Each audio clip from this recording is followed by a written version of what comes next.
doy inicio a la reunión y para eso voy a presentar a la reunión que tiene como nombre Riesgos y retos de la democracia en América Latina y el movimiento feminista y el movimiento de mujeres. Y nos acompañan para liderarlo Elizabeth Ungar y Beatriz Quintero. Entonces voy a dar unos elementos sobre la hoja de vida de cada una de ellas. Elizabeth es Elizabeth Ungar Blair, es graduada en ciencia política, politóloga de la Universidad de los Andes y tiene una maestría en sociología jurídica de la Universidad de Wisconsin en Madison. Elizabeth es profesora titular de la Universidad de los Andes, donde desarrolló toda su labor docente, y en esta universidad Elizabeth también ha sido directora del Departamento de Ciencia Política y también actualmente es miembro del Consejo Superior Universitario de esta universidad. En esta universidad, Elizabeth es fundadora y también dirigió el programa de Congreso Visible, que es un programa muy importante del Departamento de Ciencia Política. Al mismo tiempo, Elizabeth ha sido miembro del Consejo Directivo del Movimiento Mundial de Democracia y también de la Red Latinoamericana y del Caribe por la Democracia y del Consejo Rector del Instituto de Investigaciones y Debates sobre la Gobernanza de Francia. Y bueno, todo esto explica por qué está hoy con nosotros. También participa actualmente en la junta directiva de muchas ONGs sobre el tema de democracia. Elizabeth ha sido autora de numerosos libros, ensayos y artículos sobre los temas que la han ocupado en su docencia y en su investigación, relativos a partidos políticos, elecciones, congresos, sistemas democráticos, participación ciudadana, movimientos sociales, transparencia, temas sobre corrupción. Y también, como todas, tenemos el placer de leerla permanentemente como columnista del Espectador. Al mismo tiempo, Elizabeth fue directora de la Corporación Transparencia por Colombia entre el 2019 y el 2017 y participó también de la Junta Directiva de Transparencia Internacional. Elizabeth fue miembro de la Misión Electoral Especial creada dentro del marco del Acuerdo de Paz firmado en el 2016. Y, en este trabajo, pues fue el que se hizo en relación con el gobierno nacional y las FARC.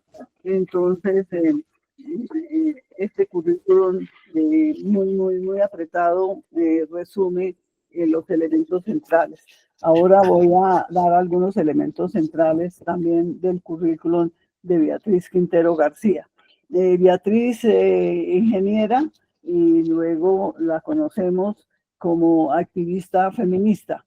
En este papel de activista feminista, Beatriz ha participado en la fundación de importantes redes, instituciones que aglutinan organizaciones de mujeres.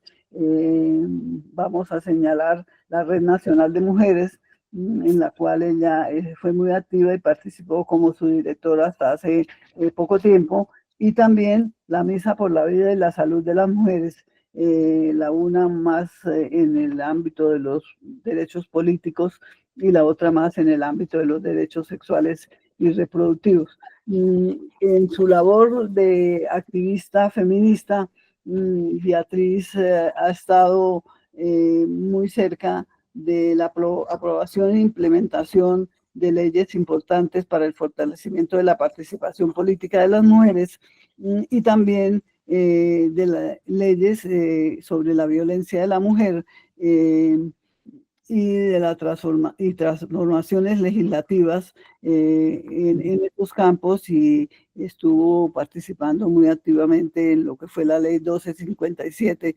de la no violencia contra la mujer. Al mismo tiempo, Beatriz ha participado en la realización del primer encuentro feminista latinoamericano que se hace en 1981 en Colombia, y también del 12º encuentro latinoamericano que se hace también en Bogotá, Colombia, de ese momento. También Beatriz, en su trabajo de incidencia feminista y junto con otras mujeres, ha sido una participante activa en diferentes conferencias internacionales, y estuvo en la que acabamos de mencionar, de la Cuarta Conferencia para la Mujer, que va a cumplir 30 años, que se llevó a cabo en Beijing en el 95, y como también de alguna manera ha estado empujando y cerca de algunos de los informes que Colombia ha presentado sobre los derechos humanos de las mujeres a la CEDAW, y también muy preocupada sobre la localización de la Agenda para las Mujeres, Paz y Seguridad a nivel regional en diferentes espacios del territorio nacional. También podemos mencionar los avances que ha hecho y en los cuales ha estado presente sobre derechos sexuales y reproductivos, como la sentencia C-355, que despenalizó el aborto en 3 casos, y más recientemente en la sentencia 055, que despenalizó el aborto hasta la semana 24. Al mismo tiempo, Beatriz realmente ha presentado una gran preocupación porque Colombia tenga una implementación de la acción 1325, la semana que termina ahora. Han estado trabajando en este tema también, y también estuvo cerca de todo lo que fue el empuje de la presencia del género en el acuerdo de paz con la FARC, y en el momento actual es parte de el Comité Nacional de Participación de la Mesa de Negociación con el ELN.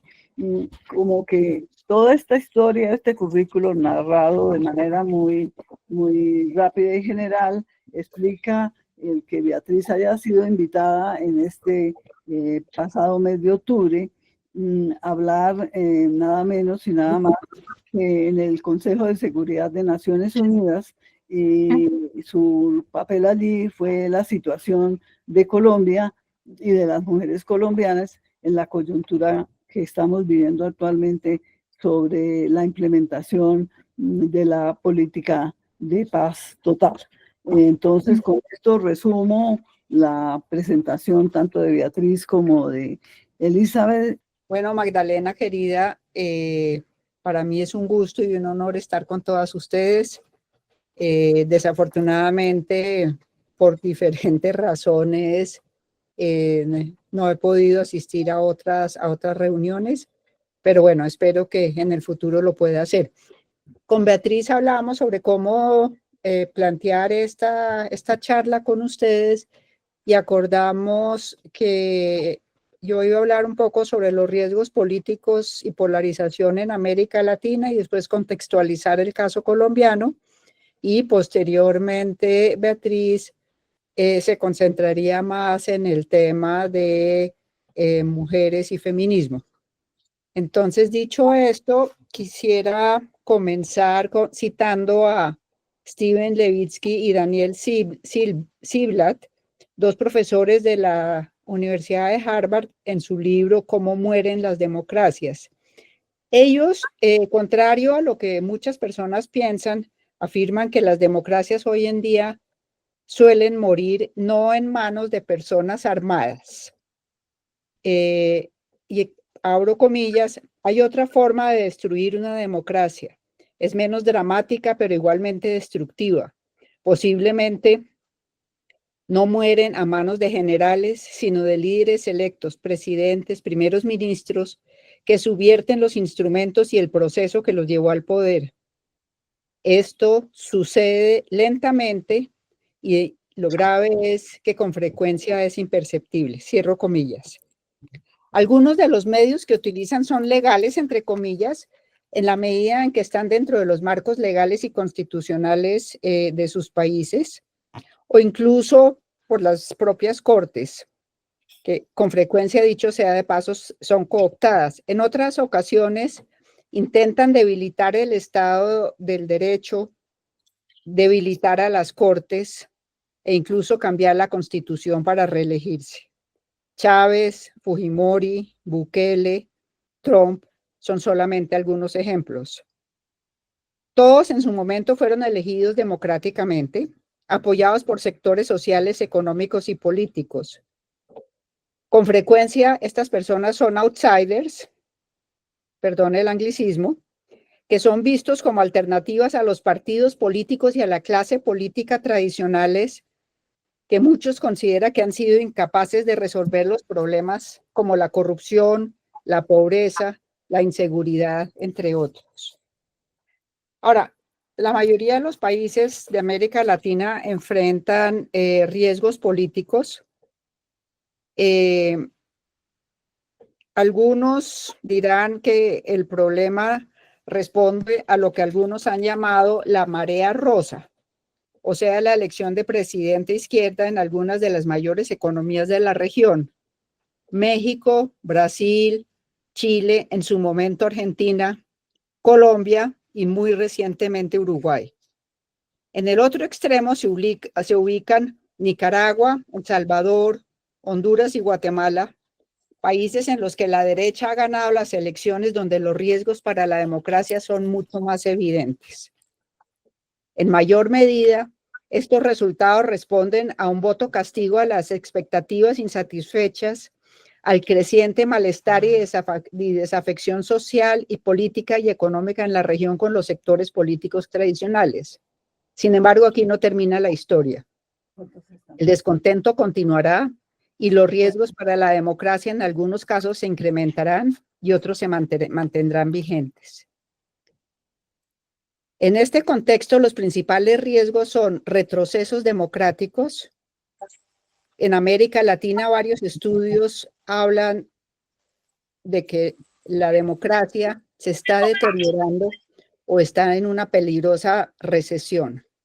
La inseguridad es también un riesgo que está afectando a todos los países o la mayoría de los países de la región. En muchos casos asociada a la presencia del crimen organizado en las regiones donde el Estado no hace presencia, donde los niveles de pobreza e informalidad son muy altos. A eso se suma la debilidad del Estado para combatirla y altos índices de corrupción e impunidad.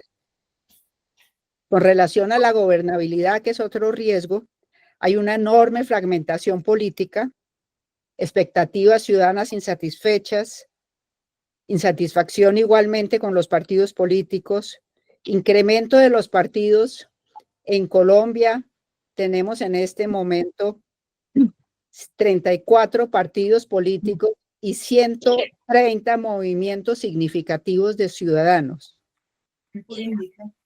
La personalización de la política, la pérdida de confianza en las instituciones electorales, en las elecciones, en el Congreso y en las Cortes. Otro fenómeno que no nos es ajeno y que está en varios países de la región es la polarización. Es incuestionable que esta y las noticias falsas, que con frecuencia van de la mano, son dos fenómenos que se retroalimentan y que, como decía, constituyen riesgos para la democracia, no solo en América Latina, sino para el mundo. Ya no es un misterio para nadie que, para bien o para mal, el Internet, las redes sociales han transformado profundamente la forma de hacer política, de interacción entre los políticos, los gobernantes y la ciudadanía, incluso la forma de gobernar. El aspecto positivo puede ser que las redes sociales han ayudado a acercar a los ciudadanos a los asuntos públicos a participar en debates políticos y en política, algo que frecuentemente, como ya he dicho, no facilita los partidos. La polarización, los opositores, quienes critican con frecuencia el debilitamiento de la democracia y de las normas que la soportan, son precisamente el resultado de esta polarización partidista y ciudadana. Los opositores con frecuencia son vistos como enemigos, los medios de comunicación son estigmatizados e intimidados, el sector privado es acusado de ser insensible, las cortes y organismos de control de estar parcializados. Incluso nosotros, los ciudadanos, cada vez escuchamos menos y con menos atención a quienes piensan diferente a nosotros. Nos vamos encerrando en unos círculos donde todos pensamos igual. Ejemplo de esto, en el caso colombiano, es el plebiscito, y otro ejemplo internacional o europeo es el Brexit. Parte del fracaso del plebiscito fue precisamente que quienes estábamos a favor no logramos presentar un discurso, una narrativa que convenciera a muchas otras personas que muy probablemente, si hubieran entendido cuáles son los alcances y la importancia del plebiscito para la aprobación del acuerdo de paz, hubieran votado favorablemente. Ahora bien, si pasamos esto a Colombia, podríamos decir que Colombia es uno de los países más paradójicos, complejos y resilientes de América Latina. Un país que, como todos ustedes saben, ha vivido y enfrenta los destructivos efectos políticos, sociales, económicos del narcotráfico y la violencia relacionada con este flagelo. Un país que enfrentó el conflicto armado más largo de la región, que dejó más de 7 millones de víctimas. Un conflicto que ha mutado y sigue mutando, se sigue transformando y se sigue sofisticando, degradándose aún más, generando desplazamientos, violencias de género, asesinatos, entre ellos cientos de exguerrilleros que en su momento se desmovilizaron y líderes sociales. El incumplimiento y la demora, a veces intencional o a veces por otro tipo por otro tipo de razones, han sido factores evidentes en este caso. A esta se suma la incapacidad del Estado de llegar a las regiones más afectadas por la violencia e incluso por voluntad política, como sucedió en el gobierno pasado. Un país en el que la corrupción ha sido y es un problema mayor. A pesar de tener una infraestructura legal y jurídica anticorrupción bastante robusta, y así lo reconocen en varios países, los resultados son muy pobres. La impunidad se impone en muchos casos, pero quizás más importante es que muchos políticos sobreviven políticamente de la corrupción, otorgando contratos, puestos en la burocracia estatal, comprando votos, aceptando recursos de dudosa procedencia o violando las normas electorales, entre otros. No es casual que todas las encuestas, incluso una que salió la semana pasada, las encuestas de opinión, en ellas la violencia y la corrupción ocupan los primeros lugares de las preocupaciones de los ciudadanos. A esto se suma que Colombia ocupa el segundo lugar después de Haití con los mayores niveles de desigualdad y, según el Banco Mundial, el tercer lugar en el mundo. La buena noticia, además de la resiliencia de las y los colombianos, es que Colombia afortunadamente sigue teniendo una arquitectura institucional fuerte que ha resistido los embates de la violencia y los intentos para destruirla, y que ha respondido en los momentos más críticos del país con decisiones como la Asamblea Nacional Constituyente, que terminó o que se tradujo en la expedición de la Constitución del 1991, que es una de las más progresistas y garante de los derechos humanos y sociales fundamentales y políticos. Y después el acuerdo de paz con las antiguas FARC es otro ejemplo. No obstante, tampoco ha escapado de la cooptación de los políticos. Ahora pasaré muy brevemente al presente.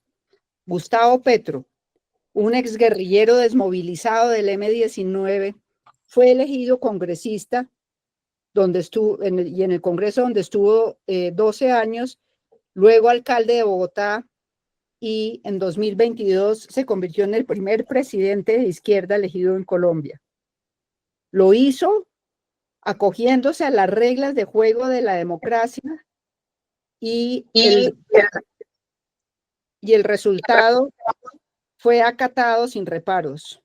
Ganó la presidencia con el 50.44% de los votos, la menor abstención histórica y la mayor votación histórica que ha habido en el país. Pero ese 50, hay que ver también que el otro 50.44% no votó por él. Y ese es un tema que al presidente le ha costado bastante trabajo entender. ¿Qué explica esto? El triunfo del presidente, la inmensa polarización que se venía viviendo, pero sobre todo las propuestas de cambios sociales y económicos que pocas personas pueden negar que son absolutamente necesarias y que comenzaron a expresarse de una manera explícita en las protestas sociales de 2020 y de 2021. ¿Qué ha pasado entonces? Desde el día de su posesión, en su discurso, el presidente mencionó la necesidad de reconciliar el país para disminuir la polarización y la violencia. Su primer gabinete ministerial fue el primer paso en esa dirección. Los primeros ministros y ministras, el de Hacienda, Salud y la ministra de Agricultura son 3 ejemplos. De académicos y personas del centro, del centro izquierda ocuparon esos cargos. Adicionalmente, el presidente formó una coalición con diferentes partidos. Esto le permitió una coalición con diferentes partidos, esto le permitió la aprobación en el Congreso de importantes proyectos como la reforma más ambiciosa que ha habido en el país y el Plan Nacional de Desarrollo, entre otros. No obstante, al no conseguir la aprobación de otros proyectos como la reforma a la salud, la educación y laboral en ese momento, sumada a las críticas por parte del sector privado y de diferentes partidos, incluyendo algunos miembros de su propia coalición, la cual terminó por romperse, su postura conciliadora comenzó a desvanecerse y su discurso a radicalizarse. Los ataques y estigmatización a los medios de comunicación, a las cortes, a los órganos de control, al servicio privado, al sector privado, a la organización electoral y a sus críticos, se convirtieron en una parte de su narrativa expresada a través de numerosos mensajes diarios a través de su cuenta de X. Son muchas veces mensajes muy emocionales que ya generan un ambiente bastante complejo y bastante preocupante. Esto alimenta con argumentos como afirmar que esto lo alimenta con argumentos como afirmar que se está fraguando un golpe blando contra él. Varios analistas han alertado sobre el riesgo que esto representa para el Estado de Derecho y otros sobre el riesgo de que la extrema derecha pueda ganar las próximas elecciones en 2026 y ya sabemos lo que puede suceder con la extrema derecha en el poder. Esta tendencia desafortunadamente no nos atañe solamente a Colombia, tampoco a Latinoamérica, sino también a los países europeos y en este momento a los Estados Unidos con Trump.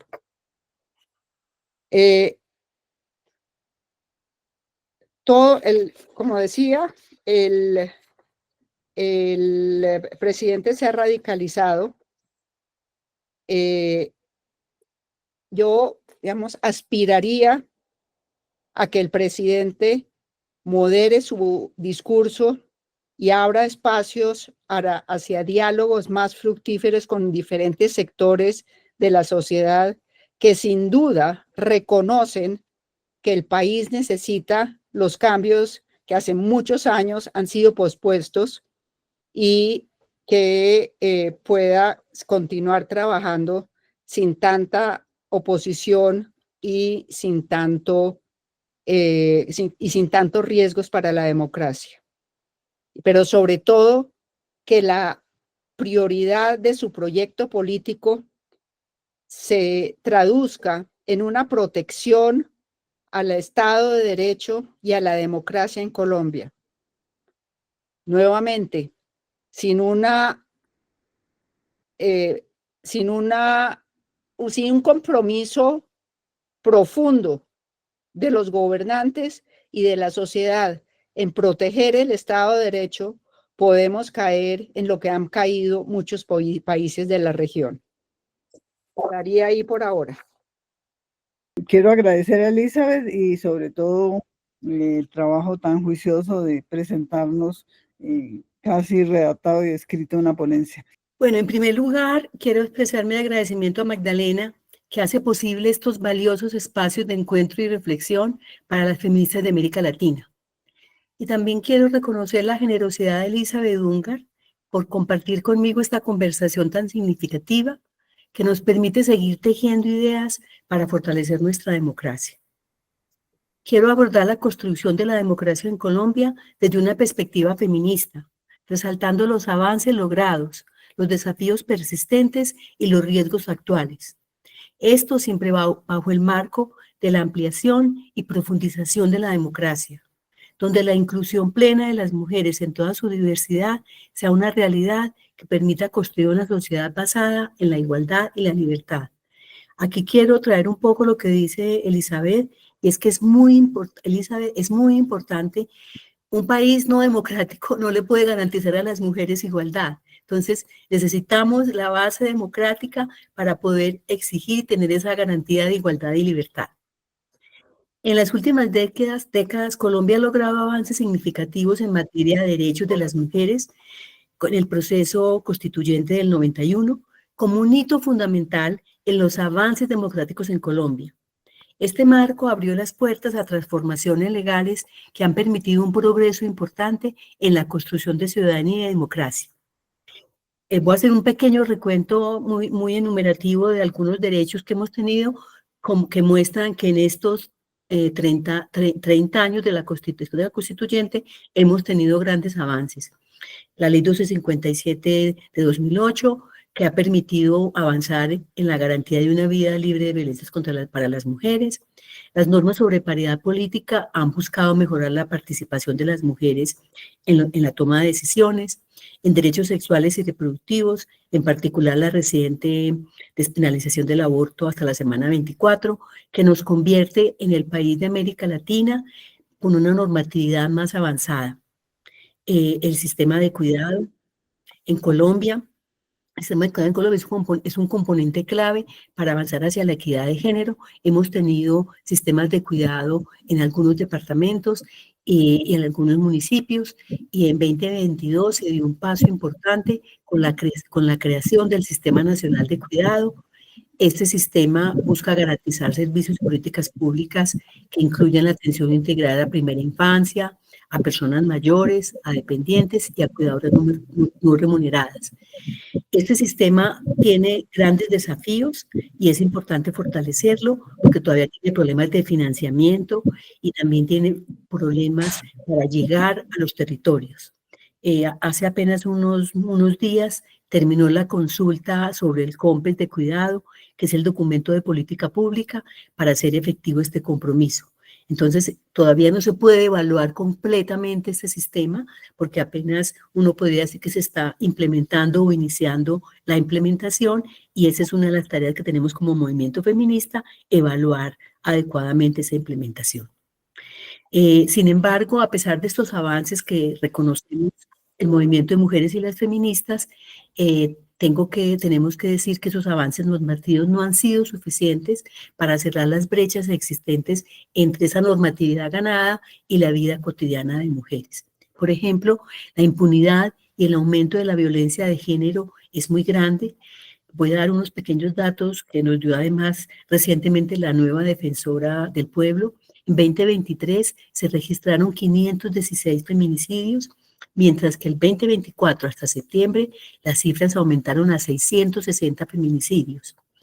Entre enero y octubre de 2024 se reportaron 138.000 casos de violencia de género, casi 76% contra mujeres y más de 21.000 casos de violencia sexual, principalmente contra niñas y adolescentes. Muchas víctimas enfrentan barreras para acceder a la justicia debido al miedo, la desconfianza en el sistema judicial y la falta de protección adecuada. Además, tengo que decir que en este gobierno, en el que teníamos esperanzas de un mayor compromiso para erradicar el acoso sexual y la violencia intrafamiliar, tenemos funcionarios de muy alto nivel que, a pesar de estar denunciados por acoso sexual o violencia intrafamiliar, siguen ejerciendo funciones en el gobierno y a veces son premiados con cargos de una mayor responsabilidad y visibilidad. A pesar de las normas de paridad, la participación política es limitada para las mujeres. Seguimos enfrentando grandes barreras para elegir y ocupar cargos de poder. Tengo que poner como nota, a los 70 años, un poquito más, de la lucha de las sufragistas, todavía no se garantiza plenamente el derecho de las mujeres a participar en igualdad de condiciones en la política. Estoy segura que las sufragistas en los años 54 lucharon por el derecho a elegir y ser elegidas. Y hoy, 70 años después, podemos decirles que sí se ganó el derecho a elegir, pero no a ser elegidas. Tenemos esta deuda con ellas. El partido de gobierno se comprometió con la paridad a nivel nacional en las elecciones para Congreso y lo cumplió. Pero en las elecciones locales no se pudo cumplir este compromiso y es más, la evidencia de las estadísticas, las pocas alcaldesas, las pocas gobernadoras, las pocas concejales, las pocas diputadas. Y este compromiso lo que hemos evaluado es que no se pudo cumplir por la politiquería y porque los caciques son los que deciden y los caciques de la izquierda y del partido de gobierno son los que deciden quiénes son las personas a elegirse. Aunque la legislación es avanzada en derechos sexuales y reproductivos, pero tenemos todavía barreras culturales, administrativas y sociales, especialmente en zonas rurales que dificultan el acceso a este derecho. Además, tenemos un reto por mantener el Ministerio de la Igualdad y el Viceministerio de las Mujeres. Este Ministerio de la Igualdad, propuesto por la vicepresidencia Francia Márquez, se enfrenta a dos retos muy importantes que ponen en duda su continuidad y efectividad. Primero, la declaratoria de inconstitucionalidad por la Corte Constitucional que anuló la ley que había creado el ministerio. Aunque puede seguir funcionando de manera temporal, hasta el final de este gobierno, su futuro está en riesgo. Y segundo, la baja ejecución presupuestal. Hasta la fecha, solo el 25% del presupuesto asignado ha sido ejecutado y el 32% está en proceso de contratación. Esto ha generado críticas sobre su gestión y capacidad para reducir las desigualdades. Ahora voy a continuar con el impacto del conflicto armado y la política de paz total en la vida de las mujeres. Y lo diría así porque es una de las políticas más importantes de este gobierno y es muy importante entender qué está pasando con las mujeres con la implementación de esta política de paz total. Primero, quiero dar una buena noticia que Magdalena ya también adelantó. El gobierno lanzó el pasado 30 de noviembre el Plan Nacional de Acción para implementar la Resolución 1325 de la ONU, lo que representa un avance significativo en la inclusión de las mujeres en la construcción de paz. Pero hay que decir que esto es solo un punto de partida y será crucial vigilar su implementación y evaluar su impacto. Ahí tenemos como movimiento de mujeres y feministas una tarea pendiente. La política del gobierno actual de paz total tiene dos objetivos. Primero, el compromiso con la implementación del Acuerdo de Paz de 2016. Y segundo, buscar procesos de diálogo y acercamiento para el sometimiento a la justicia con los diferentes grupos armados y legales. Esto incluye guerrillas y grupos criminales. Sin embargo, esta política, una valiosa y ambiciosa iniciativa para ponerle fin a la guerra en Colombia, no se ha complementado con suficientes garantías para los líderes sociales y para las comunidades cercanas a la zona de influencia de los actores armados y legales. La implementación de las medidas de género del acuerdo de paz sigue siendo limitada, con menos del 13% completamente ejecutadas y más del 50% sin avances significativos. La violencia contra defensores de derechos humanos continúa siendo alarmante, con 124 ataques reportados en el primer semestre de este año, un aumento del 34% en ataques en el Cauca y un recrudecimiento del conflicto en Chocó.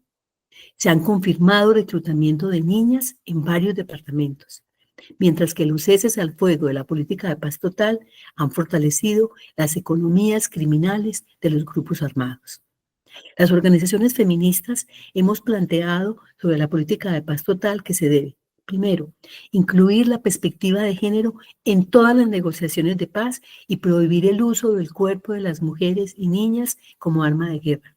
Segundo, garantizar la participación plena y segura de las mujeres y personas LGTBIQ+ en los diálogos de paz. Establecer líneas rojas en las negociaciones como la prohibición de reclutamiento de menores y violencia sexual. Y cuarto, asegurar ceses bilaterales al fuego, respetando el derecho internacional humanitario y enfocándonos en la protección de mujeres y niñas. Además, esperamos que con el reciente lanzamiento del Plan de Acción de la 1325 se modifiquen acciones y enfoques en la política de paz total para garantizar la inclusión de las mujeres expertas en las mesas de negociación. Y además se tenga en cuenta el enfoque de género en la construcción de los acuerdos de paz con los diferentes actores desde el inicio de la negociación. La corrupción sigue siendo, como decía Elizabeth, uno de los mayores riesgos para la consolidación de la democracia en Colombia. Entonces es muy importante y por eso lo quiero insistir. La corrupción afecta la garantía de derechos porque debilita el Estado y al debilitar el Estado, pues el Estado no responde a los derechos de las mujeres. La disputa territorial entre actores como el ELN, las disidencias de las FARC y otras organizaciones armadas y legales continúa siendo un obstáculo significativo para la estabilidad política y social en el país. Estas dinámicas no solo generan un impacto negativo en la seguridad de las comunidades afectadas, sino que también debilita la gobernabilidad regional y comprometen la capacidad del Estado para ejercer control efectivo en estas áreas. La coexistencia de estos grupos en los territorios aumenta los niveles de violencia y dificulta la implementación de políticas públicas que promuevan el desarrollo y la paz. Como pueden ver, el fortalecimiento de la democracia y de la gobernanza democrática es imprescindible para avanzar en la garantía de los derechos humanos de las mujeres. En conclusión, la corrupción, la violencia política y la presencia de grupos armados ilegales constituyen amenazas persistentes para la democracia en Colombia y, por ende, la garantía de los derechos de las mujeres se debilita. Estos factores demandan acciones urgentes y articuladas que fortalezcan el Estado de Derecho, la protección de los derechos humanos y la estabilidad de las regiones más afectadas. Reconocemos que en Colombia se ha avanzado en la construcción de una democracia más inclusiva y en el reconocimiento. Yo no sé si se ha avanzado, pero al menos de palabra tenemos esa conciencia de esa necesidad de la inclusión y el reconocimiento de los derechos de las mujeres. Pero persisten desafíos estructurales que limitan el goce efectivo de estos derechos. Es imprescindible fortalecer la implementación de las leyes existentes, garantizar la seguridad de las comunidades y promover una transformación cultural profunda que erradique el machismo y las violencias. Solo con acciones decididas y un compromiso real del Estado podremos avanzar a una sociedad verdaderamente democrática y equitativa. Muchas gracias. Muchísimas gracias, Beatricita, por este panorama organizado, sintético, profundo. Bueno, muy buenas tardes, muchas gracias, muy interesante el tema. Yo quisiera como hacer dos anotaciones. Una es que estuve leyendo el libro de Cisma Mujer sobre la paz feminista y leyendo el libro, ay, queda uno muy descorazonado por la dificultad pues, de lograr la paz. Digamos que la paz feminista toca mucho más las profundas raíces del patriarcado. Y en ese sentido, pues, queda uno como muy descorazonado frente a la realidad actual. Otra de las cosas, otra inquietud que tengo, y de pronto es una pregunta para reflexionar, es que creo que los derechos de la democracia sí está en una crisis tremenda, porque los derechos de las minorías, las mayorías piensan que tienen más derechos las minorías que las mayorías. Y eso fue lo que pasó también en Estados Unidos. Y por eso realmente ganó Trump. Entonces yo sí quisiera que pudiéramos tener una reflexión, tanto Beatriz como Elizabeth, que nos hablaran un poquito de esa situación. Y que creo que Colombia, y que tiene que ver con la multiplicidad de diversidad que nos estamos enfrentando los movimientos sociales. Esa sería la pregunta. Muchas gracias a Beatriz por la participación y la exposición de lo que pasa con la democracia y el movimiento en Colombia. Yo soy una convencida de que los movimientos sociales somos unos responsables también de la construcción de la democracia. Como movimiento social construimos también la democracia, porque ver la democracia solamente como de los hitos del Estado no es suficiente. Y me gustaría, si hay posibilidades de que Beatriz nos amplíe un poco más qué pasa con el movimiento feminista en esta coyuntura después del acuerdo de paz, por ejemplo, si es posible. Quedaría como una necesidad de ampliar esa parte. Bueno, buenas tardes para todas. Gracias, Magdalena, por volverme a invitar, porque me había perdido de todas estas conversaciones. Me alegra mucho escuchar a Elizabeth y a Beatriz, y creo que la información que nos han dado es supremamente importante, y yo me siento muy feliz de verdad de ver que estoy totalmente identificada con la exposición de ellas, con la situación actual del país. Me preocupan dos cosas que me parecen supremamente importantes, y es después de todo el recorrido que cada una tenemos, la experiencia que tenemos en el trabajo como funcionarias públicas o desde el movimiento de mujeres, todavía existen algunas falencias que son estructurales realmente, y es con relación a los funcionarios públicos. Hoy en día nos preocupa la capacidad de los ministros, por ejemplo, del actual gobierno, para interpretar las necesidades de las mujeres, especialmente para trabajar por sus derechos. Y esto lo ve uno a nivel territorial también, una debilidad muy grande. En un momento hubo un boom de formación y de sensibilización de funcionarios, pero uno ve últimamente, o yo no conozco por lo menos de Naciones Unidas, de las gobernaciones, desde el nivel nacional, que haya un proceso de sensibilización frente a los derechos de las mujeres. Esto está muy olvidado, y esto es un proceso que realmente afecta a todo el hacer y el quehacer de las mujeres, especialmente desde el territorio, ¿no? A mí me parece que, escuchando a Beatriz con todos los importantes datos que nos está dando, me parece que es importante, yo no sé si exista, tener como un canal de información de todo esto que se está haciendo, porque lo desconocemos, y también esto ayuda a formar conciencia crítica a otras mujeres. Yo estoy en un municipio de Cundinamarca y sigo aportando o ayudándoles en ciertas cosas, pero veo como si apenas estuviéramos empezando un proceso con las mujeres en los municipios. Entonces, me preocupa que hay grandes acciones, importantes acciones que el movimiento de mujeres a nivel nacional hace a nivel nacional y en algunos territorios, pero eso no se ve reflejado en la región, en los territorios, en los municipios, y por eso como que cada uno hace lo que quiere, ¿no? En esto. Entonces, esto sería como una propuesta, poder tener un medio de información, porque hay cosas importantes que se han hecho, que se han ido olvidando, de compromisos que adquieren los ministerios, los partidos políticos frente a las mujeres, pero como uno ve que nadie ha vuelto sobre, ¿no? Entonces, es mi preocupación realmente para poder fortalecer el proceso y que las políticas públicas realmente y las normas se aterricen a nivel territorial también. Muy buenas tardes. Es un placer estar en este espacio y bueno, agradezco a las dos compañeras que han presentado, Elizabeth y Beatriz, los aportes sobre los riesgos y retos de la democracia y feminismo. Creo que hay varios temas que quizás podemos poner sobre la mesa para el diálogo y yo estoy hablando desde la costa Caribe y también moviéndome a través del territorio en muchas experiencias. Percibimos también cómo podemos las mujeres y bueno, diferentes espacios abordar esta percepción sobre la desconfianza en el sistema democrático. Yo creo que se percibe que hay una profunda desconfianza en el sistema democrático, pero también cómo abordar esas restricciones a la libertad. Y no solamente estamos hablando de la libertad de expresión, sino de la libertad de poder movernos también en diferentes escenarios.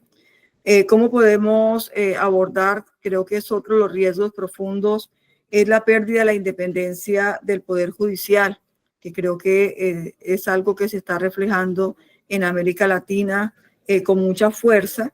Y también junto a esto, teniendo en cuenta que la gran mayoría de quienes sufren la pobreza, es cómo abordar esto dentro de la construcción de democracia, la desigualdad y pobreza, siendo que la pobreza afecta en su gran mayoría a las mujeres. Y el otro elemento rápidamente es que muy a pesar de que los movimientos feministas han logrado evidenciar grandes conquistas, como es la participación política, las leyes, los proyectos de ley desde la perspectiva de género, todavía observamos, y no solamente en Colombia, sino en América Latina, el tema de cómo abordamos las estructuras de poder, porque pareciera ser que esas estructuras de poder siguen estando totalmente intactas. Es decir, estos principios androcéntricos, esta cultura machista sigue estando profundamente arraigada y pareciera ser que se resiste a la posibilidad de cambio y de transformación. Y por eso quizás las cifras de feminicidios en el país son desbordantes. Y el otro elemento es cómo podemos visibilizar en estos aportes cómo las mujeres han venido construyendo democracia, porque yo sí creo que es distinta. Las mujeres tenemos una forma distinta de percibir la vida, pero también una forma distinta de percibir la democracia, de participar políticamente y de construir la democracia. Entonces creo que sería muy interesante poder visibilizar cómo las mujeres desde lo cotidiano, desde lo regional, nacional o de los espacios internacionales hemos venido construyendo a la construcción de democracia. Gracias. Bueno, un gusto muy grande saludarlas. Judith, pues, como te conozco, es un gusto muy, muy, muy especial poderte ver hace tanto tiempo. Sobre el tema de las minorías, es un tema bastante complejo y contradictorio, porque sí, efectivamente, las minorías, es decir, mucha gente piensa que las minorías tienen más privilegios y esto no es solo un fenómeno en Colombia. Es decir, yo estuve hace poco en Viena por razones muy, muy personales y pues el tema de los migrantes es un problema igual al que hay en muchos otros países. Hay muchísimos migrantes y, digamos, los partidos y sectores sociales de derecha dicen los migrantes reciben privilegios que nosotros no hemos tenido. Es decir, pueden entrar gratuitamente a la educación, vivienda, salud, etcétera. Entonces ahí hay como un cortocircuito, pero digo que esto es un poco contradictorio y muy complejo porque las minorías dicen que unos pocos son los que tienen los privilegios. Entonces ahí hay como un cortocircuito pues, que es muy interesante de analizar, pero que definitivamente de alguna manera sí hay que ver cómo se liman esos temas. Con relación a los movimientos sociales, yo estoy absolutamente convencida que los movimientos sociales son fundamentales para expresar las opiniones y las posiciones de personas que normalmente no son escuchados, muchas veces, no siempre, pero muchas veces con argumentos basados en temas, digamos, factuales, y mientras, es decir, el debilitamiento, no es casual que el debilitamiento de los movimientos sociales sea uno de los objetivos de los gobiernos autoritarios, es decir, atacarlos, establecer leyes y reglas para limitar su acción, para indagar de dónde provienen los recursos. Ese es sí, ese es un objetivo que utiliza mucho los gobiernos autoritarios y totalitarios, atacar a las organizaciones sociales. Y finalmente quería mencionar el tema que mencionó Beatriz en el caso de las políticas de mujeres y feministas, que es la poca ejecución del Ministerio de la Mujer. Pero no es el único caso. Y también ha sucedido en otros países, por ejemplo, en Chile, sobre todo en la primera etapa del presidente Boric, que nombran activistas que no necesariamente tienen la experiencia de los oficios o de las tareas que les corresponden como ministros o como jefe de determinadas entidades. Y eso ha pasado, como digo, también en Chile, y aquí ha pasado mucho, y desafortunadamente yo pienso que se va a ir agregando, porque son esos activistas los que le cubren la espalda al presidente, es decir, son los más cercanos a su pensamiento, a su pasado, a su trayectoria. Entonces, eso es un riesgo porque eso no solamente afecta la ejecución, sino que además le da argumentos a la oposición para criticar al gobierno. Sí, yo dejaría, bueno, y además, no, digamos, eso lo que hace, y ya termino con esto, radicaliza aún más la polarización entre los llamados expertos, a quienes muchas veces se estigmatiza, también con razón en muchas ocasiones,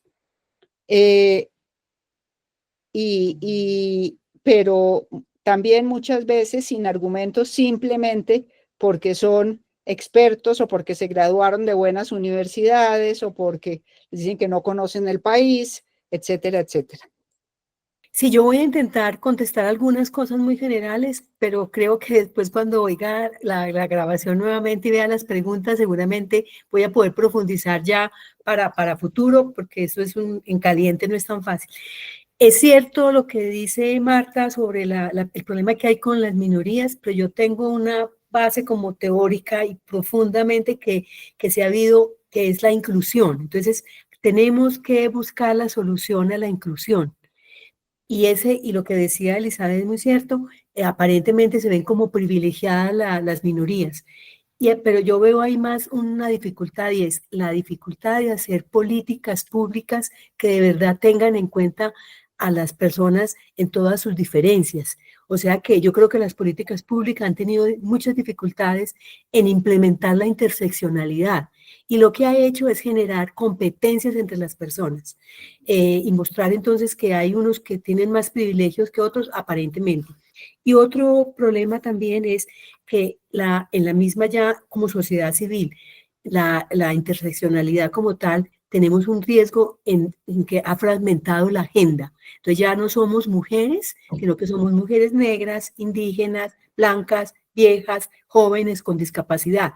Entonces cada una tiene un pedacito de la agenda, y nosotras mismas hemos tenido dificultad en entender cómo ponemos una agenda no general, teniendo las diferencias, pero sin fragmentarnos. Ahí es una cosa que es una dificultad para las políticas públicas y también para nosotras como sociedad civil. El movimiento feminista, después del acuerdo de paz, sigue existiendo, estamos organizadas, hemos seguido haciendo incidencia. Yo diría que hemos hecho un gran trabajo, invisible seguramente, o muy poco visible seguramente ante la sociedad, de estar pendientes de la implementación del acuerdo de paz. Tenemos un grupo y hemos hecho 4 y vamos a hacer el 5º informe de seguimiento a cómo se han implementado las medidas de género del acuerdo de paz.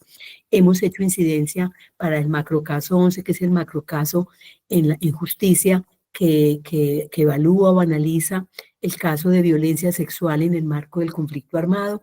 Y eso nos tomó 5 años de incidencia ante la JEP, porque realmente ni los exguerrilleros, ni el ejército colombiano querían ser juzgados por violencia sexual, porque eso les quita el nivel de guerreros y los vuelve simplemente violadores, y eso les quita privilegios. Indudablemente, yo sí creo que los derechos deben ser progresivos, y creo que han sido progresivos, pero hay momentos en que como que se ralentizan y no logramos que nos cambie la vida, ganamos que cambie la ley, que cambie la norma, y no ganamos la implementación, o una implementación de muy bajo nivel. Y también es cierto, es que mover el muro, mover ese bloque de la burocracia y transformar culturas no es fácil, porque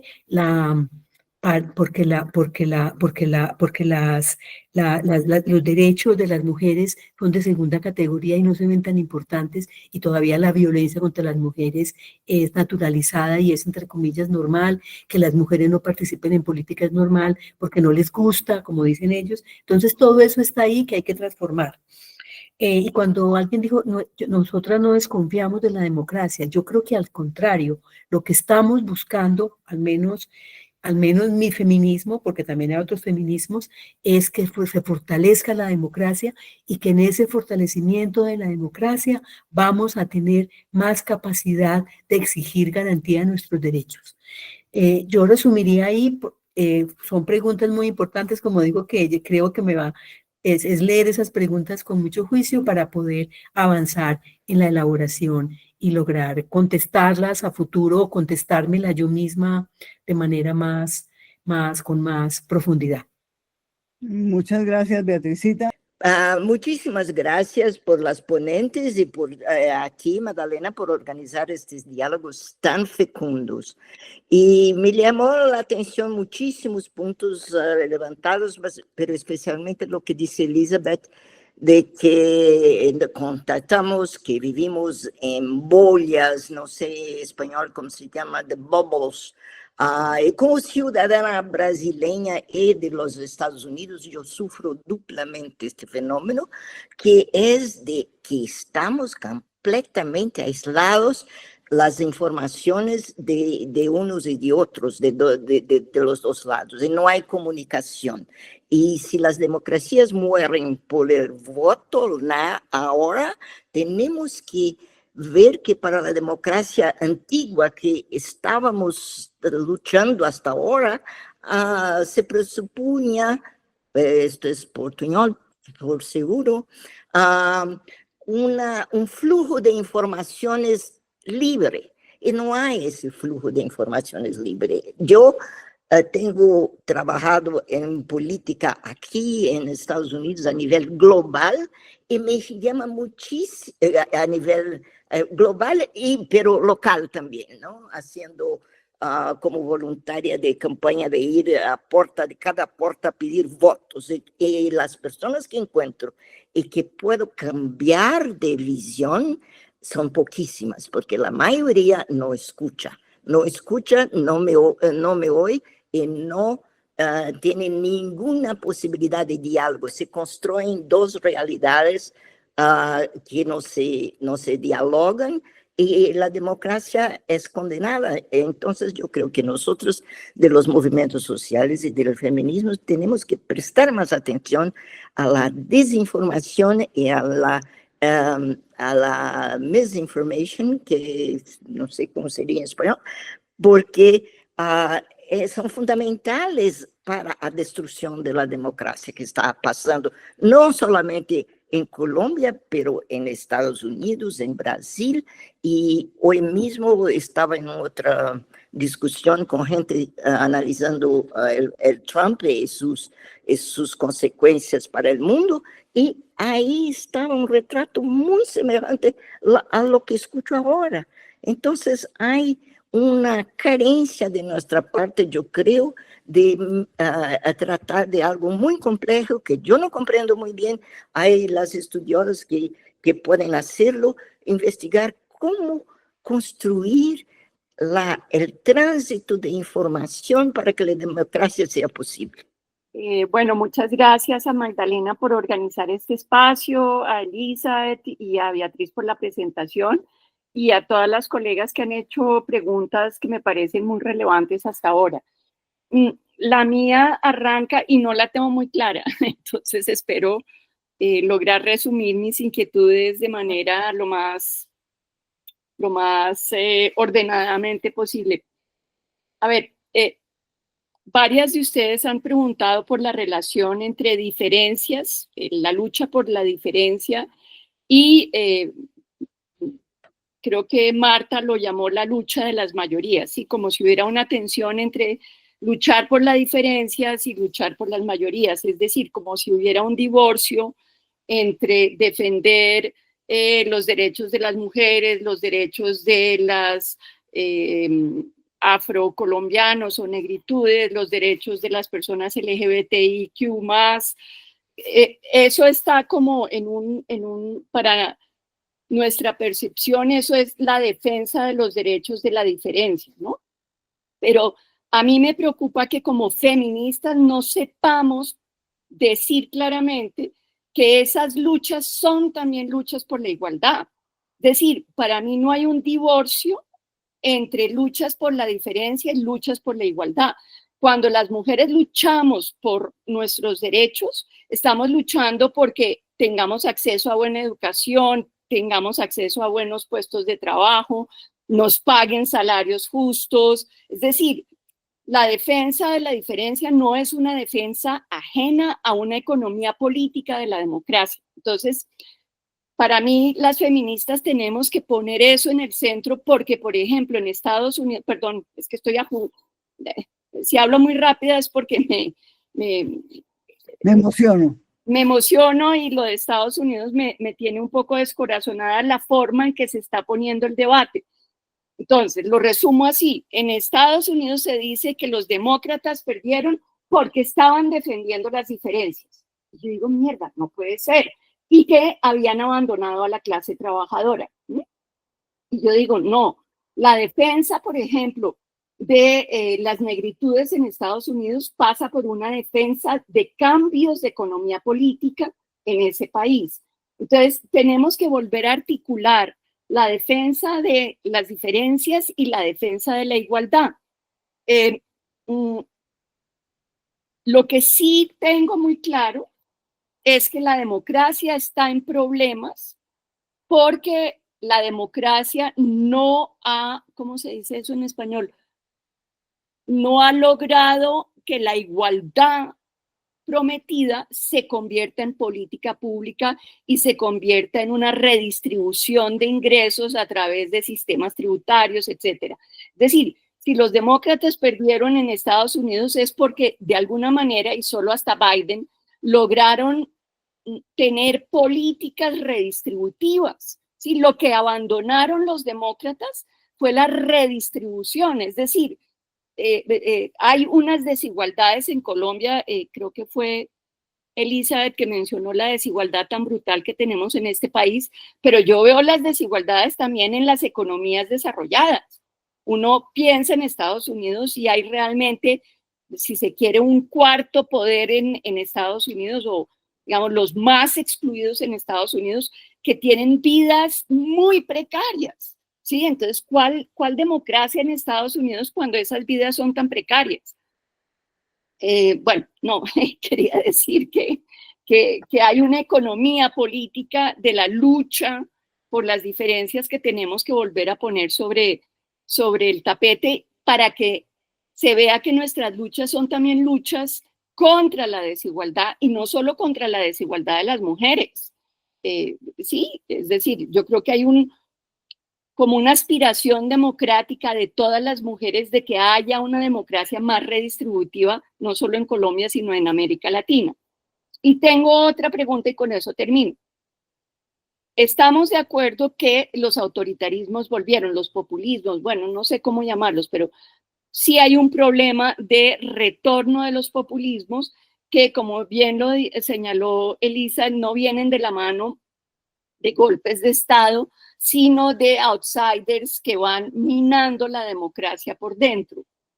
Pero yo me pregunto, digamos, si uno ve el hundimiento de la democracia en los años 30, ¿no? En Europa con Italia, España y Alemania, ¿qué tenían esos tres países para ser fascistas? Tenían clases latifundistas y sociedades desiguales, profundamente desiguales, ¿sí? Entonces yo me pregunto hoy en día, el retorno de esos populismos, o bueno, de esos autoritarismos, es también una demostración en esos países de que la desigualdad es el problema que está generando como estas distorsiones de los regímenes democráticos. Y yo me pregunto cuál es la estructura de poder detrás de ese retorno de los populismos, porque uno no puede decir, digamos que en Estados Unidos es la clase latifundista que está retornando al poder, ni lo puede decir en otros países que tienen en este momento populismos, pero sí hay una estructura de poder que no deja que las democracias realmente sean más igualitarias. ¿Y cuál es esa estructura de poder? Es la que yo me pregunto. En Colombia no sabría contestar, pero para mí esas son mis obsesiones de este momento. Ay, perdón, no sé si hablé muy duro, pero bueno. Magdalena, gracias Elizabeth, gracias Beatriz. Yo quisiera una reflexión corta tuya, Elizabeth, tuya, Beatriz, acerca del lugar que ustedes dan y el peso que ustedes dan en el Estado, en la sociedad y de manera particular en la democracia global, incluyendo en ella, por supuesto, la vigencia de los derechos de las mujeres, el peso que están teniendo las fuerzas, los sectores de fe, llámese partidos políticos, llámese iglesias, con las expresiones que tienen. Yo trabajo con el Congreso de la República y en este momento, para mí, sobre todo en el camino que estamos adelantando con la senadora con la que trabajo, de la mano de muchas organizaciones, de un estatuto de la igualdad para las mujeres y las niñas en toda su diversidad, mirar cómo se comportan los sectores de fe, observar cómo se estructuran, llámense antiderechos, pro vida, cómo se autocalifican los sectores de fe, cómo la manera como actúan me hace sentir a mí que es uno de los riesgos mayores que hay hoy en nuestra democracia, inclusive frente a otros que fueron enunciados de manera interesante en la conversación. Esta mañana salió a la luz, Lola, tú que estás allí en España, salió a la luz en Colombia el congreso que se está llevando a cabo de la extrema derecha a nivel mundial. Por supuesto, fueron políticos, más exactamente políticas colombianas, y yo hoy avisoro algo similar. Tú que lo mencionaste, Elizabeth, a lo que podría llegar a sucedernos, similar a lo que ocurrió con el plebiscito del 16. Quisiera 2 palabras de ustedes sobre este asunto, si es posible. Magdalena, otra vez, gracias y felicitaciones por esta posibilidad de encontrarnos alrededor de estos debates. Magdalena, muchas gracias por estas conversaciones. Y hoy, pues, muchas gracias a Elizabeth y a Beatriz por los comentarios que han hecho sobre la situación del país. Yo observo que es mucho más compleja y que pues las 2 expositoras nos han brindado miradas sobre puntos focalizadas en aspectos de esa situación. Pero quisiera hacer un comentario o 2 comentarios. El primero es sobre lo que se ha venido mencionando en las 2 intervenciones con respecto al actual gobierno. ¿sí? Y veo lo siguiente, que hay que, también les preguntaría, ¿cómo se observa el papel que ha jugado la extrema derecha, porque en Colombia hay extrema derecha, que han venido manejando el poder del país durante años y siglos, ¿sí? Y han determinado el hecho de que Colombia sea el segundo país más desigual del mundo, ¿sí? En donde las diferencias de sociales son tan grandes y el beneficio sobre las riquezas nacionales, la producción nacional, las finanzas, está en manos de unas pocas personas. Y lo pregunto porque, en mi opinión, una de las dificultades que ha afrontado este gobierno, además de el temperamento del presidente, sus maneras, porque son sus maneras, y las dificultades de personas que están en el gobierno, de la ejecución, que tiene que ver con que llegan al gobierno, a esos cargos de poder, sin la experiencia en el manejo de ese poder. Yo me encontré con Gloria Inés Ramírez a los 2 meses de ser ella nombrada ministra del Trabajo, y lo que me dijo al saludarnos, encontrarnos, porque fue un encuentro fortuito, es: realmente nosotros sabíamos mucho de hacer oposición, pero no tenemos la experiencia en gobernar, ¿sí? Eso nos falta y eso es la ventaja que nos lleva la derecha. Eso hay que tenerlo en cuenta, porque realmente el gobierno ha tenido dificultades, pero no solamente, digo yo, sí, por sus debilidades, que las hay, sí, sino también porque se ha encontrado con una derecha que desde el principio, si bien se respetó en este país el resultado electoral, pero la propuesta sí es impedir que este gobierno tenga eso. Y bueno, ¿qué diríamos sobre eso en ese panorama? Y la otra cosa es que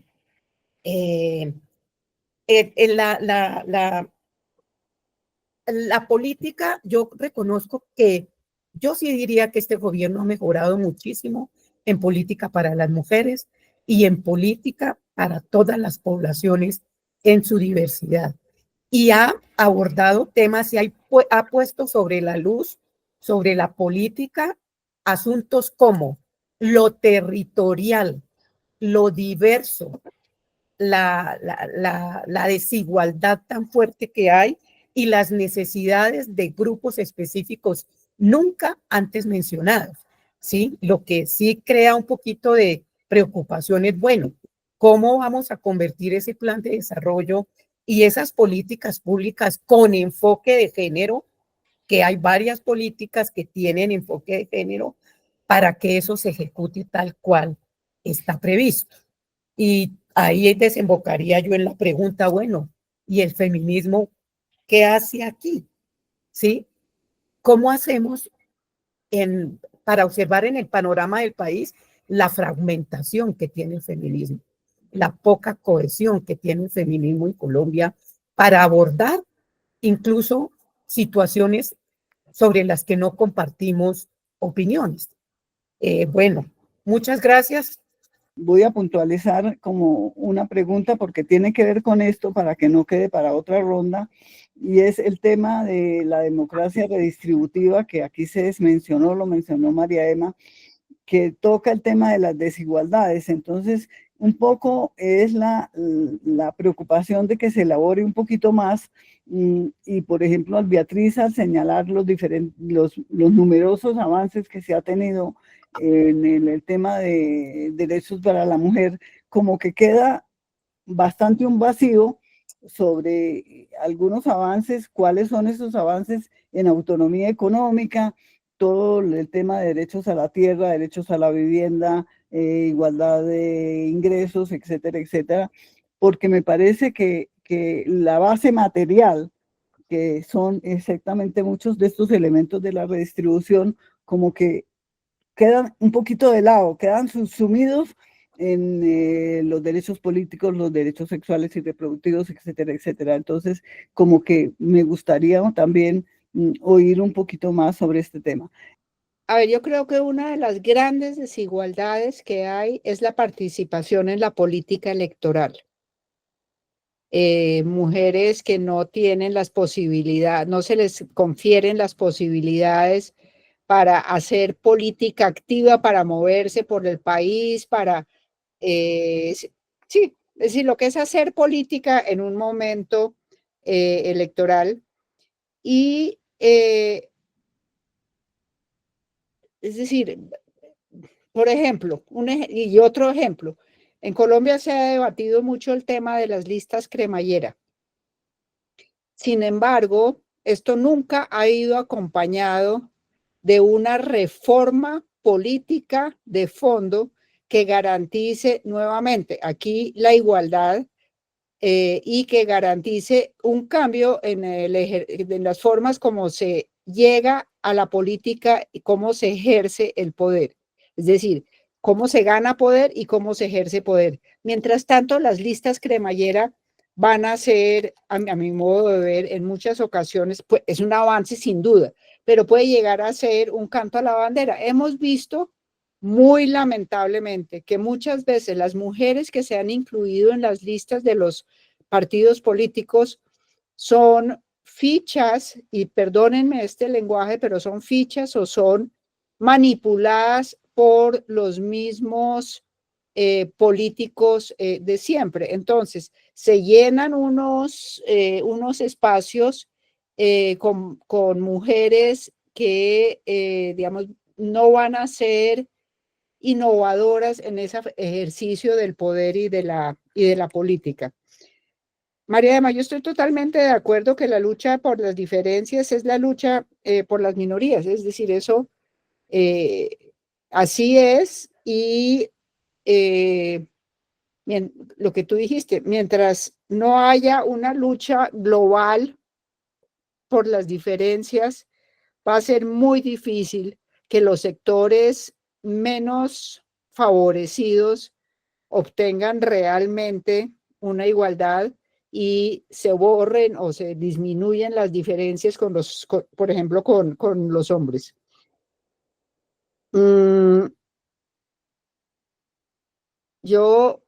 A mí me preocupa muchísimo el tema de los sectores de fe participando en política. No en vano, en Colombia, todos los partidos políticos y las alianzas políticas que se tejen antes de las elecciones, yo creo que no hay excepción, buscan el apoyo de los grupos religiosos y los grupos de fe. ¿Por qué? Porque son grupos tremendamente disciplinados y son cada vez más personas las que pertenecen a esos grupos.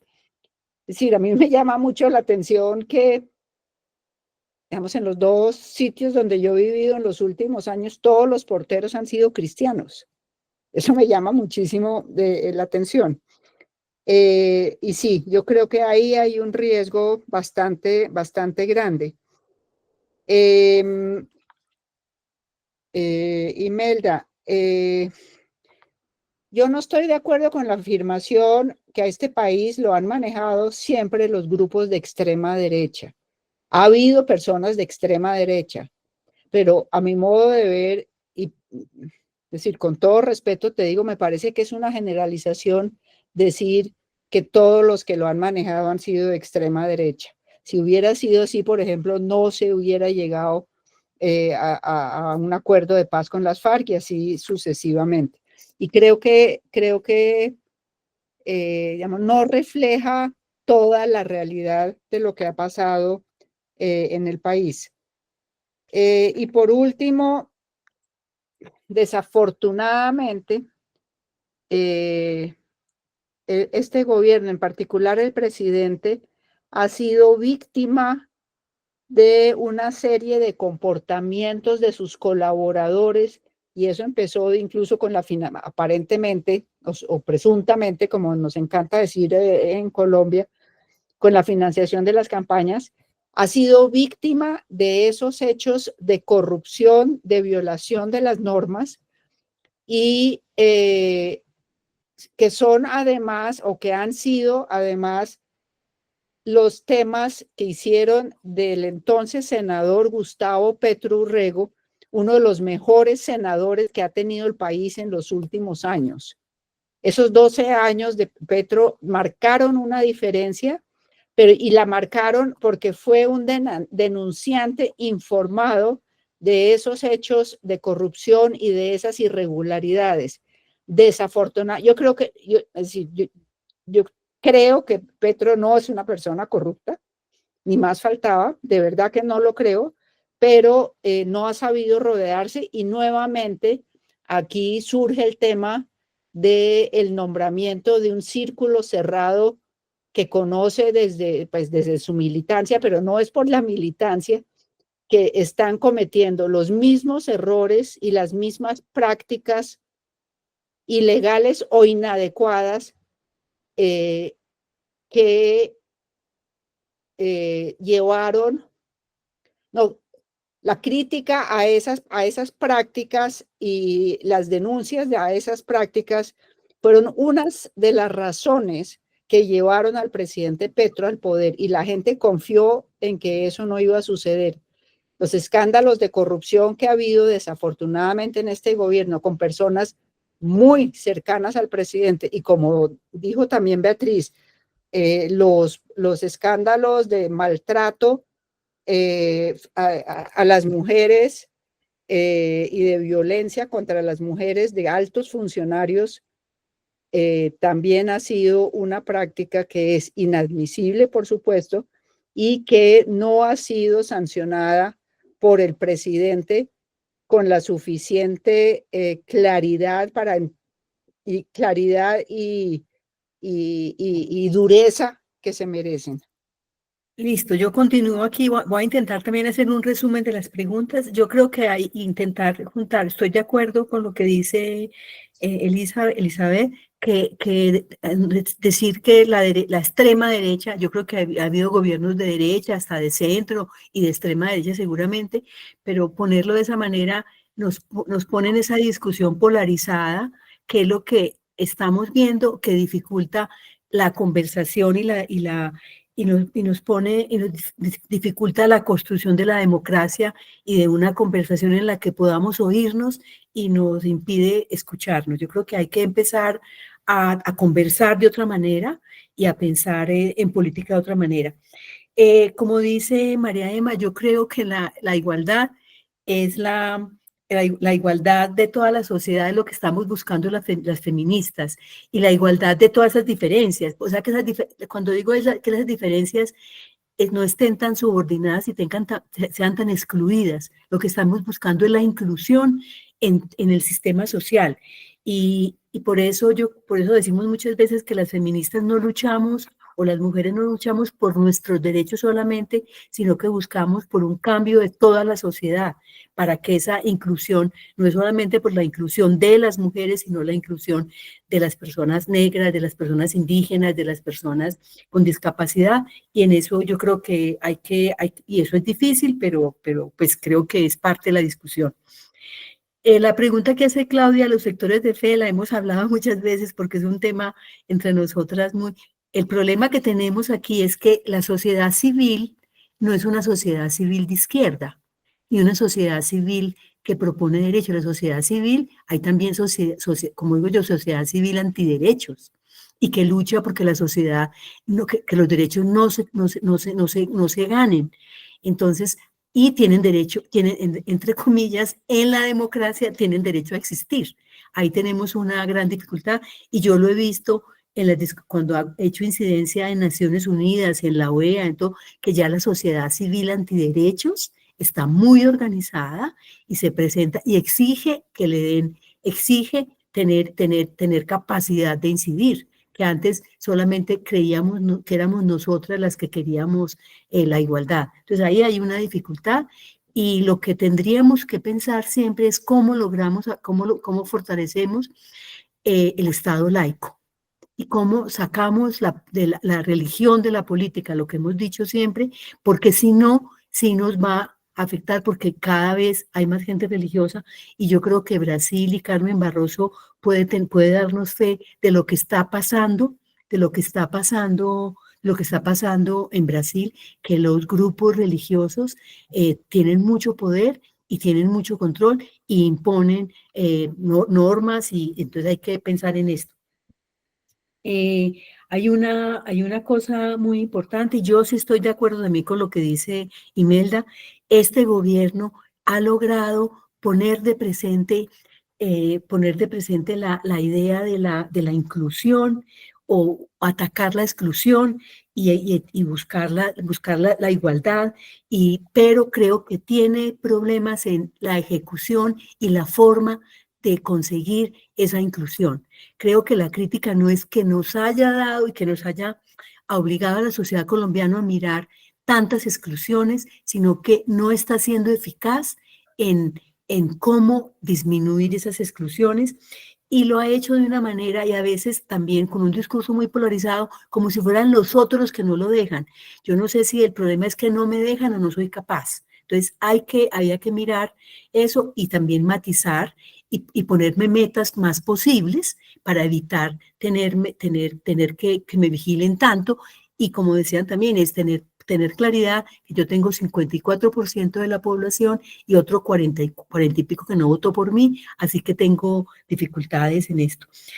Yo creo que la autonomía económica, la autonomía de las mujeres es muy importante, Magdalena, y ahí tenemos muchas brechas, pero en general hay poca información concreta, pero tenemos brechas en empleo, brechas en ingresos, eso es cierto, brechas en tierra, y es parte de lo que se trabaja, y yo creo que la meta sería la redistribución. Creo que habría que trabajar. Yo no soy muy experta en eso, hay algunas mujeres feministas más expertas. En Colombia hay una mesa de mujer y economía que nos puede dar más información sobre esto, pero sí seguimos, esa brecha de ingresos y desempleo sigue siendo muy alta y es cierto que si no es solamente participación, derechos sexuales y reproductivos y violencia, sino que también es ese concepto de autonomía integral, que es autonomía económica, autonomía política y autonomía psicológica para poder obtener esa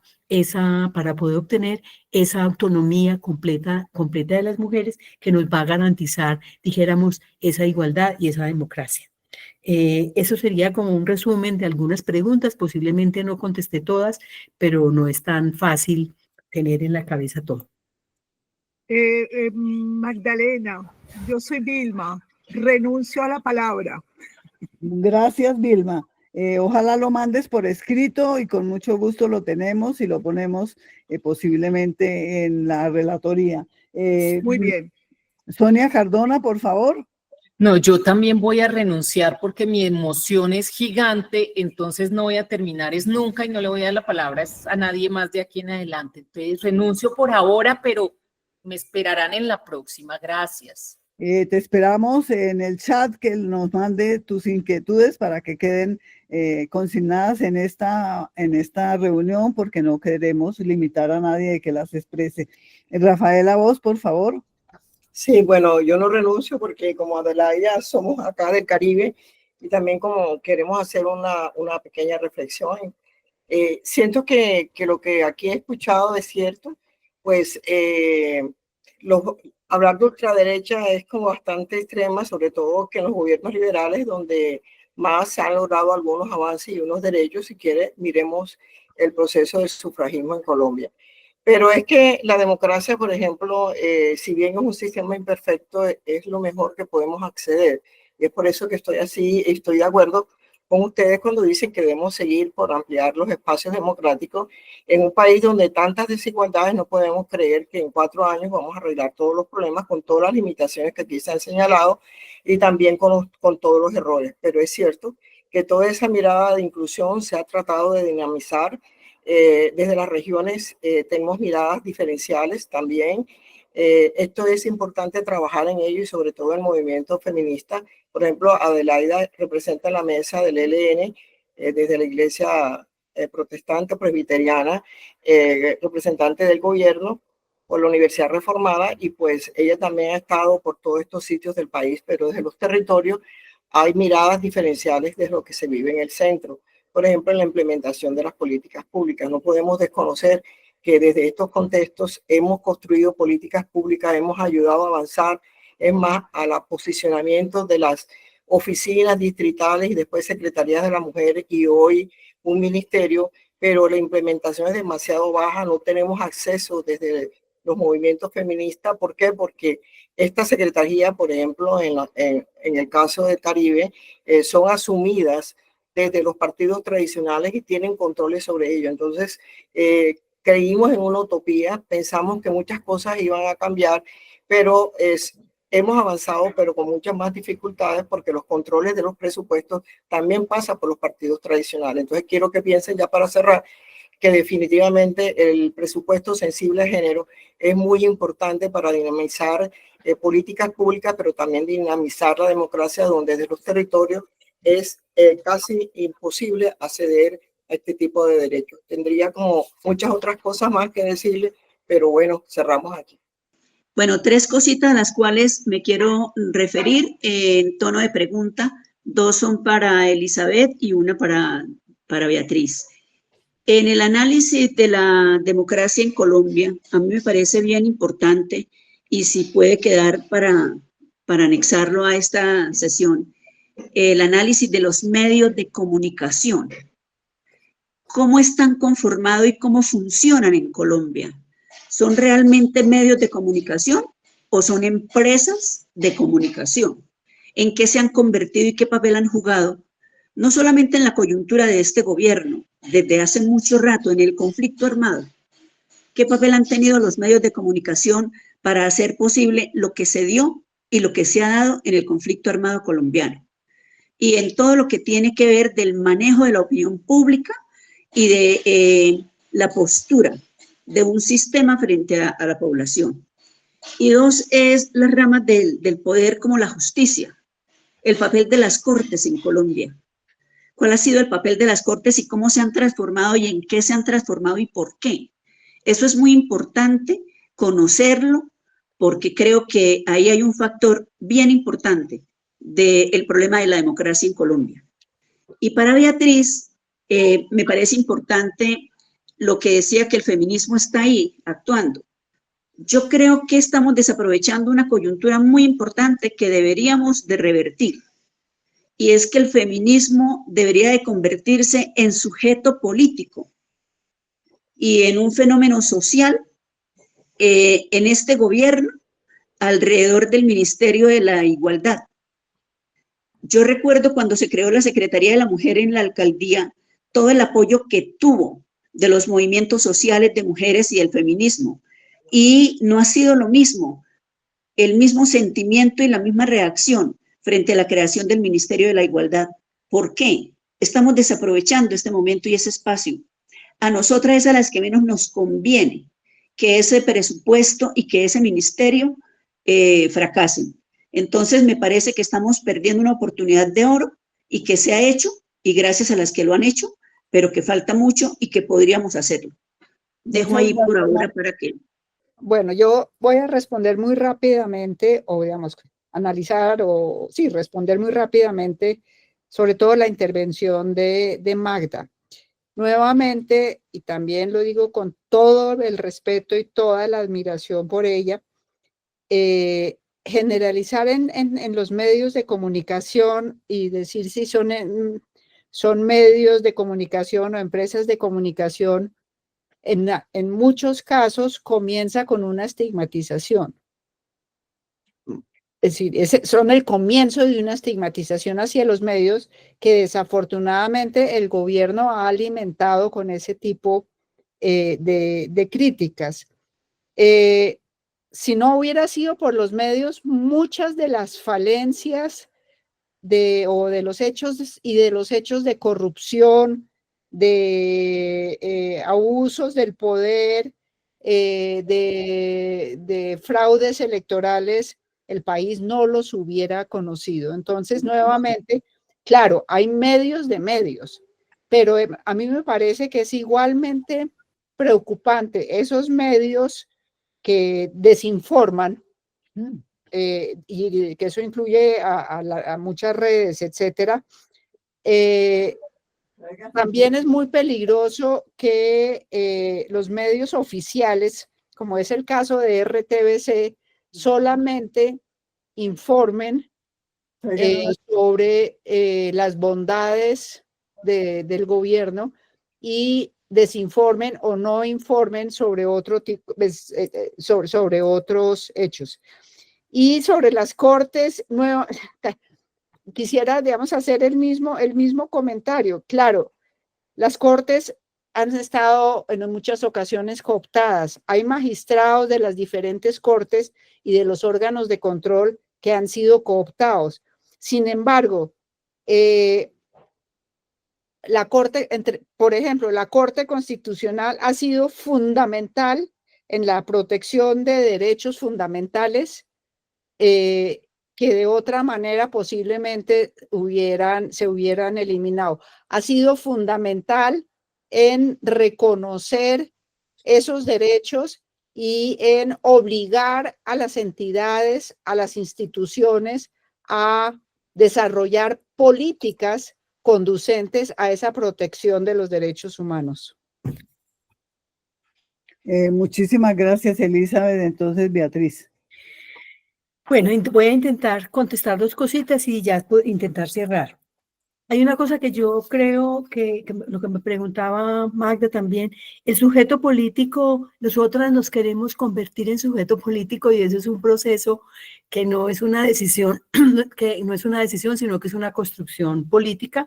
Indudablemente, creo que como en la sociedad colombiana no lo hemos logrado, no somos fundamentales cada que se hace una discusión y entonces hay una discusión frente a educación o frente a cualquier otra cosa y llaman en este gobierno llama a FECODE, pero no llama al movimiento de mujeres ni a las feministas. Entonces no somos ni siquiera para un gobierno de izquierda, somos sujeto político, lo tengo claro, pero ese es un proceso en el que estamos, seguramente vamos a ir avanzando poco a poco, pero cada vez también, no por casualidad, logramos en el acuerdo de paz, logramos el enfoque de género y logramos muchas otras, y la participación de mujeres en ese proceso. Así que ese es un proceso.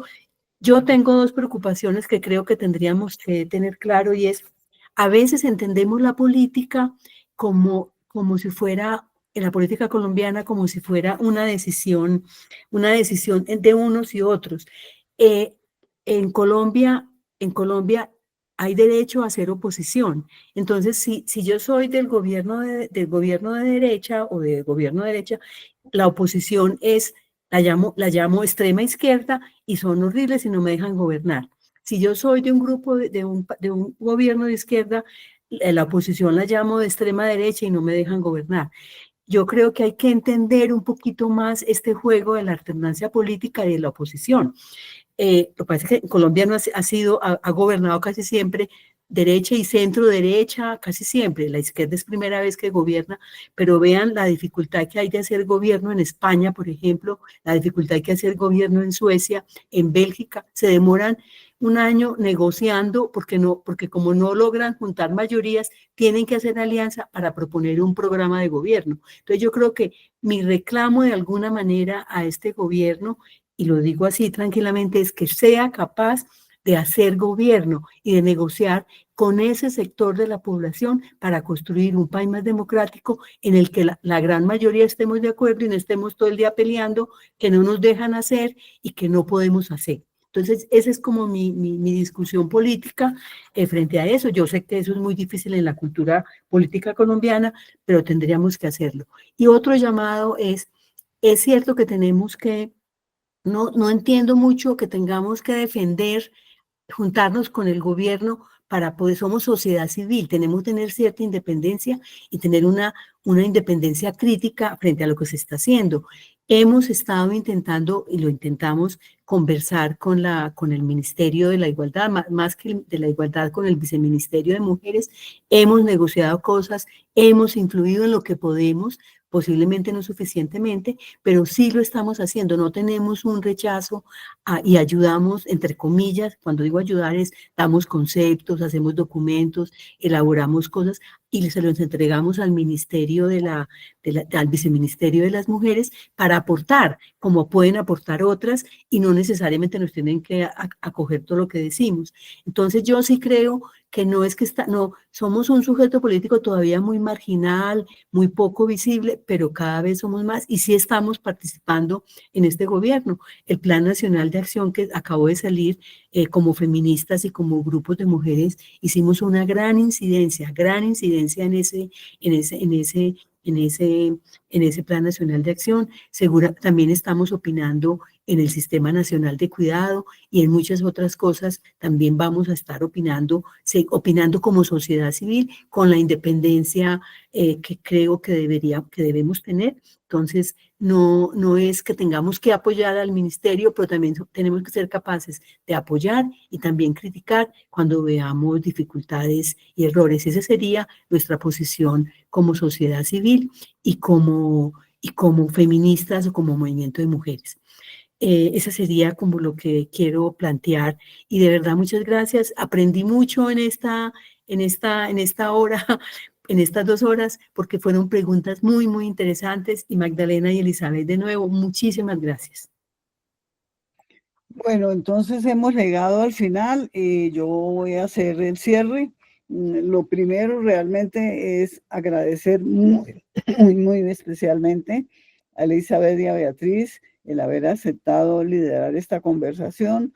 Yo creo que yo y todas hemos aprendido y la idea es seguir discutiendo, no porque esta conversación instale la discusión sobre democracia y feminismos en Colombia, pero a mi manera de ver y lo que conozco en estos 4 o 5 décadas, yo creo que es la primera vez que lo centramos en eso.